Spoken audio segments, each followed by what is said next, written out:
Hey, Rick, go ahead. No, I'm done.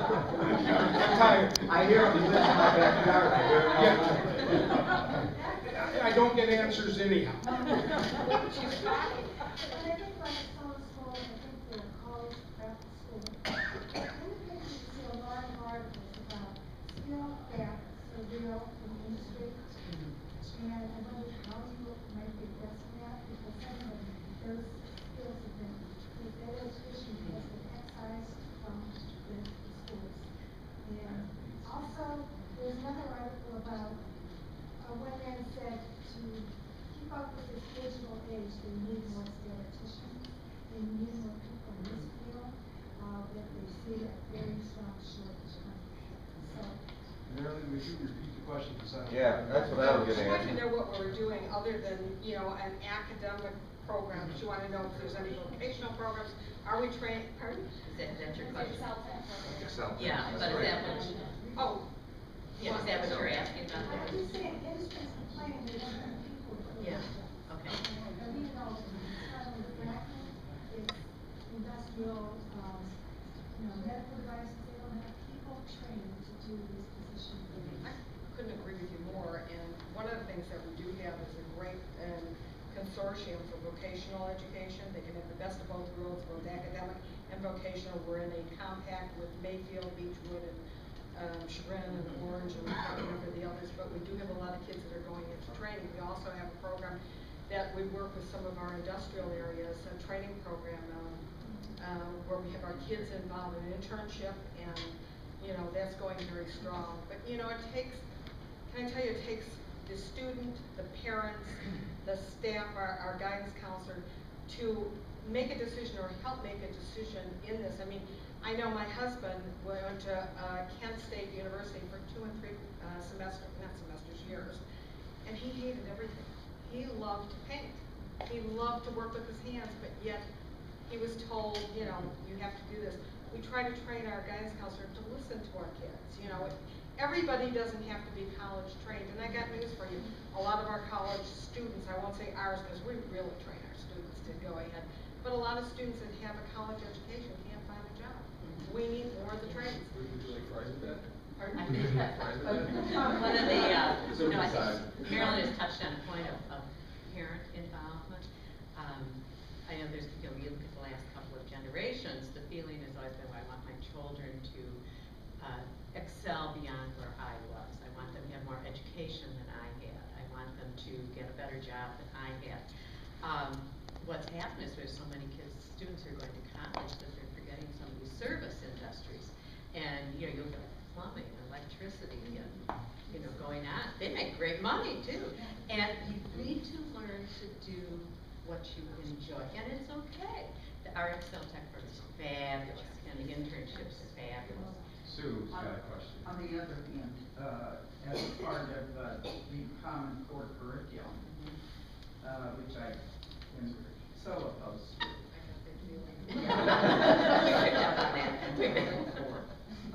Because they're going to test for aptitude 3rd and 4th graders, and then they're going to slate their future. That's what's coming. Oh yes, it will be after the aptitude test those kids get in. Then they're going to start being driven into areas that their aptitude is. You're looking at me funny. No, I'm listening to you. I have to watch your face. Oh, I'm getting part of your own. Yeah, no, I'm listening. telling you what's coming. No, I'm listening to you. These aptitude tests will decide the kids' futures. People have got to wake up to what's really in this federal takeover of the school system.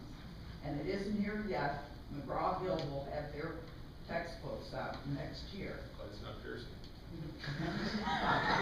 And they need to be looked at very, very closely, all those textbooks, because they're all green energy, global warming. You can't even believe some of what you're going to see in these textbooks. Plus, our kids are going to be put in groups. We want them to be, like she said, in the right group. They're right there. You know, have the ability to go into something that they like. not be told by the government what groups they're gonna be in, and that is what's on the agenda. I think if I could respond just a little bit to your comment. If you go back and look at the history of the Common Core, it actually goes back to the Governors National Association conferences. And they, as a group, you know, across the country, as a group, they began to realize. Respected, I might add that group. They're not widely respected. Well, Go on. well, that's another issue. That's another, but this is, I'm just going back to the history, is, they were noticing that when you look across the curriculum, every state had different standards. So what Idaho might be teaching in the second grade is different from what Michigan might be teaching in the second grade.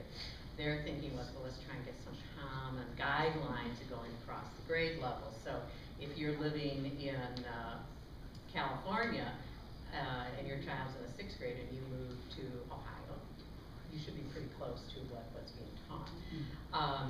So this actually has been in the works for over 10 years, and they've been history. I'm just going through the history of it. If you look there, it was the Governors National Association. There was the chief educators, which we like to call your Bill Gates and the superintendents. Joyce Foundation and that group that were behind all this, and professors in colleges made this whole curriculum from K through 12 with the input of Arnie Duncan and the think tanks in Washington D.C. It is a sickening program. I'd like to know if we can opt out. Well, no, you cannot. It's a state. But- Ohio is one of 43 states that is out. Right, but I think isn't there a House Bill 237? They're trying to repeal it. Amen. And so therefore, you know, because I've read up on that. It's the dumbing down of our You know, children. well, I don't, you know, here there won't be any dumbing. No, there's no down. dumbing down. We're not gonna, We're way I past think the that. answer to your question about statisticians, I mean, what I see in sixth grade, again, I can only speak from sixth grade, you know, because my son is in there. But they're first working in teams, okay, and then they're really getting down and dirty, because I'm always wanted to teach. And my dad was a math teacher, but to answer the statisticians, I think they're going to be learning a lot more. I can only speak to the math side. But I know that there's House Bill 237. And I forget the representative from the southern tiers that brought that up. Now, where it's gonna go, I don't know. You know, I'm not gonna jump in here just because everyone else spoke, and if I don't have anything to say, I'm not gonna say it, but Common Core is, the theory behind it is to establish more rigorous standards for English and for mathematics in the future, starting in 2014 through 2015. I don't quite see the conspiracy there yet. My skepticism is, and as Marilyn and Margo said earlier, when you let politicians set educational policy, that's when you get in trouble. And all I have to say is, even as a Republican, how did No Child Left Behind work out? So that's where I have the skepticism about these mandates again. That they have to jump, that the school system has to jump through hoops on that don't necessarily equate. And so again, Common Core is another one to go right along, or maybe in some ways replace some of the state testing we have right now.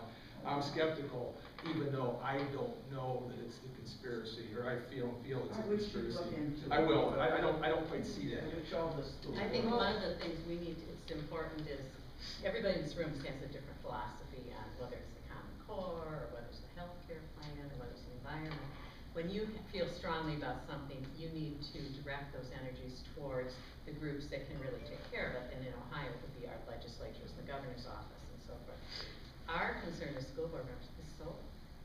And we have used standards for a long time. Just as a business might have to have a standard so they can tell, we've created this product, we've delivered it, we've sold it. Now this month and next month and each year, we look to see, was it worth the money to do it? Aggie, And you have another question? Yeah, I just had a comment about Common Core, and also about the school system. The only scary thing I saw, where they had someone teaching some people about Common Core, and the person raised a question, well, you know, what if they say that 4 + 2 is 7? You know, aren't we supposed to correct them? And the answer from the person instructing the people was, well, you really want to focus on how they got that answer. Yeah, that kind You of know, stuff. now that's scary. It's all in there. There's a lot of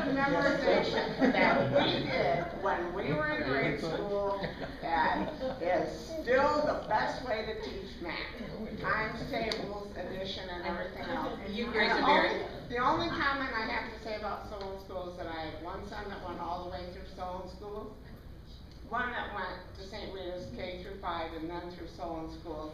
I can tell you the one that went to St. Rita's had a better work ethic from day one. They had homework starting in kindergarten. Maybe it was 5 minutes. But you have to teach children from the get-go that there is something beyond the classroom. Well, And, I can speak to that. it could be 5 minutes in kindergarten, 10 minutes in first grade, but you have to learn early on to set your, work. Can I address that one, Bob's got actually? one question here. I kind of want to address that because I'm kind of in a unique position since I've got 3 kids, all 7, 6, and 3. My first one went through kindergarten 2 years ago, and my second one's going through right now. So the Common Core, from my perspective, is kind of hitting us really fast and furious right now because we our oldest and our middle, we sent through preschool and did all the same things for both of them to get them ready. I'm telling you, the difference in what is being expected in kindergarten now as opposed to what was being expected before is radically different as far as the pressure, the expectations for homework, for kindergarten every night. My son has to have his math exercises done, and we make sure he's at school early because the math exercises, they have to start getting those done before the bell even rings in order to get it all done for the day. So the things that they're trying to go through and do, my oldest that's in 2nd grade didn't start learning the fast 10s, which is, all the combinations of numbers to get you to 10 until she got to the 1st grade. My son's having to do the fast 5s in kindergarten. So the amount that they're having to learn up front is different. I can't argue that it's a bad thing. You hear all the teachers complaining about it, but it's because it's change. It's change. Particularly the teachers have been doing it for 25 years. It's change, and people fear change. So, in some my standpoint, I wouldn't say that I'm kind of like Bob. I'm not ruling out that there may be some later on some kind of conspiracy, whatever. But at least right now, I can't argue that an increase in standards is a bad thing. But that, just throw that out there to kind of from your all's perspective. From a lady here. It's kind of in line with what you said. I don't know a lot about the Common Core, but what I've seen is, are you guys reading these books? The textbooks The that are coming out. textbooks, are you? I don't read them word for word, but we review them. Yeah, are you vetting them to make sure there's other information? Because the one I saw was a literature book for a high school curriculum that, had a lot of sexual implicit stuff in there that, why would you want to have This is a hormone reading and- Are you talking about Blue Sky or Blue Eyes or Blue Eyes Eyes. or Blue or whatever? Right. I think, that was put on the state site as a example of this is the kind of reading. I would hope that that's not the case. Yeah, that would, I mean, you've got teenagers that are hormones. Right, raging, that's right. and that, they don't That's need right. it, and that's. Trust me, I know. I have one right now. Yeah, we've all been there, done that, Right, yeah. yeah. I think if I could just comment, I think what's important, I want to leave you with tonight is these raging hormones. I want to leave you with, we are responsible for Solon. And as we mentioned earlier, there are philosophical differences. Address them in the proper arena. If you have a question regarding Solon, but we are in really good position. We are very well positioned. And as I mentioned earlier, people come to Solon to study. They want to be us. We just got today, it just came in my email, the cost for pupils, what it costs to educate a child in Solon. This last year's statistics, it was $13,000 something. There were 14 schools in Cuyahoga County, spent more money than we did, all the way up to $21,000. We scored higher than everyone. Yeah, Bob, you got A fact comment and then a personal correction. Keep in mind, about 2/3 of your property tax goes to the schools. I used to love to tell people that when they were mayor. They complained about taxes. The city gets a minuscule amount. It's the county, it's all these other levies. There's 4 levies on the ballot this time.